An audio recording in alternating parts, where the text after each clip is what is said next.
अस्सलाम वालेकुम नाजरीन, आप देख रहे हैं ZH न्यूज़। मैं हूं ज़हीर अहमद। नाजरीन, कल तख्ते पंजाब की जंग है और उस जंग के नतीजे में हर तरफ एक ही शोर है कि वज़ीर आला कौन बनेगा। उसूली तौर पे नंबर किसका ज़्यादा है सबको पता है। उसूली तौर पे सहाफ़ी इस वक्त क्या कह रहे हैं, बड़े बड़े गैर जानिबदार सहाफ़ी या इवन प्रो नून लीग सहाफ़ी भी क्या क्या कह रहे हैं, सबको पता है कि जिसका नंबर ज़्यादा है उसी की पार्टी का वज़ीर आला बनना चाहिए। लेकिन फिर भी इसके बावजूद भी कि लोटों के साथ क्या हुआ, इसके बावजूद भी कोर्ट ने पहले क्या फ़ैसला सुनाया था, इसके बावजूद भी हॉर्स ट्रेडिंग के टाइम सिंध हाउस में क्या हुआ, इसके बावजूद भी छंगा मांगा की सियासत को बहुत बुरे तरीके से देखा जाता है, इसके बावजूद भी अभी भी जरदारी साहब के डेरे जो हैं वो चौधरी शुजात की तरफ हैं।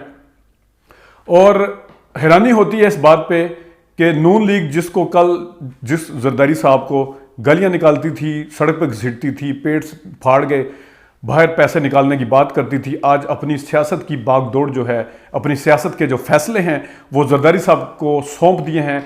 और कल तक तो ये था कि एहतजाज करने के लिए कभी काजी हुसैन अहमद साहब का कंधा यूज़ किया जाता था तो फिर आगे आया जाता था, कभी वकला का कंधा यूज़ किया जाता था तो फिर नून लीग आगे आती थी। लेकिन अब अमली तौर पे जो फैसले हैं वो बिल्कुल समझ में नहीं आ रहे हैं।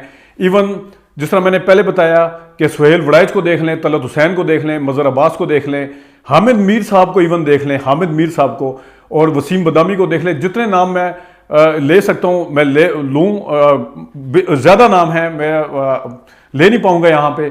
हर बंदा ये कह रहा है कि उसूली तौर पर जिस पार्टी का ज़्यादा नंबर है उसको अब हुकूमत बनानी चाहिए। और जियो न्यूज़ के ऊपर आज चला है कि 186 अरकान बिल्कुल पूरे हैं, जहाँ पे इमरान खान साहब जिस होटल में जहाँ पे वो MPA वगैरह ठहरे हुए थे पूरा नंबर गिन के दिखाया है।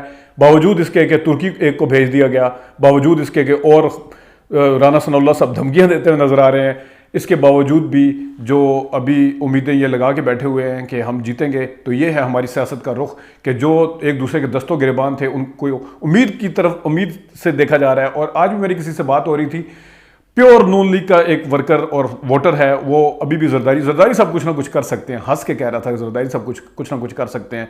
भूल गए हैं वो दिन जिस वक्त सेनेट में इन्होंने इल्ज़ाम लगाया था कि इमरान खान साहब और जरदारी एक ही सिक्के के दो रुख हैं। जरदारी साहब और इमरान खान साहब मिल गए, एक ही सफ़ में खड़े हो गए, एक ही तरफ झुक गए दोनों, और दोनों एक ही के चट्टे बट्टे हैं, पता नहीं क्या क्या कहा था। आज वो उसी जरदारी साहब की तरफ उम्मीद वाली नज़रों से देख रहे हैं। आज शहबाज शरीफ कहीं नज़र नहीं आएंगे, आज नवाज शरीफ लंदन में बैठे हुए हैं, मरीम नवाज उनको जो ज़ाहिर करंतना किया हुआ है उसमें बैठी हुई हैं। आज आपको हमजा कहीं नज़र नहीं आएगा। आज आपको हल्कान होते हुए नून लीग के लिए नज़र आ रहे हैं तो वो जरदारी साहब हैं। वो जरदारी साहब जिनको हवाले से कहा जाता है कि पीपल्स पार्टी को कोई भी ख़त्म नहीं कर सका था, ज़िया उल हक भी ख़त्म नहीं कर सका, जरदारी ने ख़त्म कर दी, उसके हाथ में दे दी है उन नून लीग के फैसलों की बागडोर जो है। सिंध हाउस में मैंने खुद बताया था आपको कि जो कुछ हुआ था वहाँ पे उस दिन सारे शाम के टॉक शो हुए थे, नून लीग के बंदे बैठे हुए थे, जरदारी साहब को आगे किया हुआ था, पीपल्स पार्टी को आगे किया हुआ था, वहाँ पे जो डीलिंग हो रही थी। और इवन वहाँ पे जो वज़ीर इत्तलात आज हैं उस टाइम कह रही थी मेरी वीडियो भी सामने नहीं आनी चाहिए कि मैं सिंध में हूँ, अपने हवाले से सिंध हाउस में हूँ, अपने हवाले से इतनी सेंसिटिव, लेकिन जो जिस तरीके से उसको यूज़ किया जा रहा है और जिस तरीके से बिल्कुल हेल्पलेस बेबस नज़र आ रहे हैं वो बिल्कुल सबके सामने है। उम्मीदें लगाई जा रही हैं। कल जिस तरह मैंने बात की KP में, आप उसूलों की बात करते थे कि हमने KP में इमरान खान को हुकूमत बनाने दी क्योंकि वहाँ पे अक्सरियत थी और आपने मौलाना फजल रहमान का कहा नहीं माना था। मौलाना फजल रहमान आपके पास सजेशन लेके आए थे कि हुकूमत हम बना के देते हैं आपको, इसकी नून लीग की और JUI की वहाँ पे 2013 में, लेकिन आप असूलों के ऊपर सौदेबाजी करने के लिए तैयार नहीं थे। उस टाइम तो बड़े आपको असूल याद आ रहे थे। आज जब तख्ते पंजाब की बारी आई है तो सारे असूल भूले हुए हैं, सब कुछ ये है। और क्योंकि उन्हें पता है कि पंजाब के हाथ से निकलने का मतलब है न सिर्फ परवेज़ इलाही या PTI को वहाँ पे मजबूत करना, बल्कि फेडरल गवर्नमेंट जो है वो बिल्कुल कमज़ोर होकर रह जाएगी। ये है इनकी सियासत। और जहाँ तक बात है, जितना भी इस टाइम ओपिनियन मेकिंग आप देख लें कि जो सब यही कहते हुए नज़र आ रहे हैं कि एक कदम आगे आप चलें, आप फिर पीछे आ गए हैं।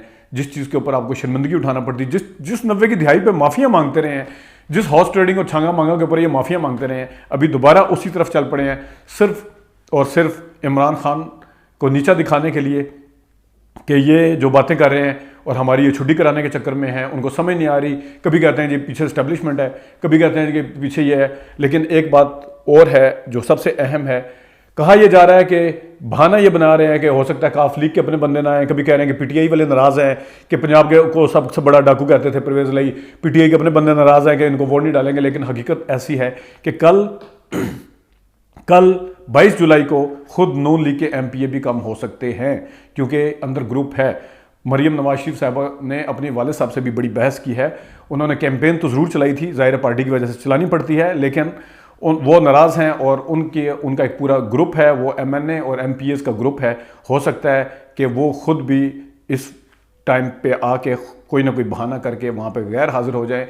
ख़तरा उस तरफ नहीं है, इस तरफ ज़्यादा ख़तरा है, ये तसल्ली रखें इस चीज़ की। और परवेज़ इलाही साहब को वज़ीर आला बनने से कल कोई नहीं रोक सकता, अनलेस को बहुत बड़ा कोई लड़ाई झगड़ा और वो हो जाता है। नंबर उनका पूरा है। ये वैसे ही आखिरी, जिसे कहते हैं तिनके को डूबते तिनको आखिरी सहारा, तिनके का डूबते को तिनके का सहारा जिसे कहते हैं, वो है। इससे ज़्यादा कुछ भी नहीं है। नाजरीन, आपको अपडेट करते रहेंगे। जरदारी साहब देखते हैं कि वो जो कातलिक जिसको कहते थे उनके घर में डेरे जमाए हुए भिड़ियाँ बैठ के खा रहे हैं, देखते हैं क्या निकलता है। वो एक बंदा मिलने को तैयार नहीं है, लेकिन उसको मिल रहे हैं, बार बार कह रहे हैं मैं मिले बगैर नहीं जाऊँगा। देखते हैं उसमें से क्या निकलता है। अभी तक के लिए इतनी इजाज़त दीजिए। अल्लाह हाफ़िज़।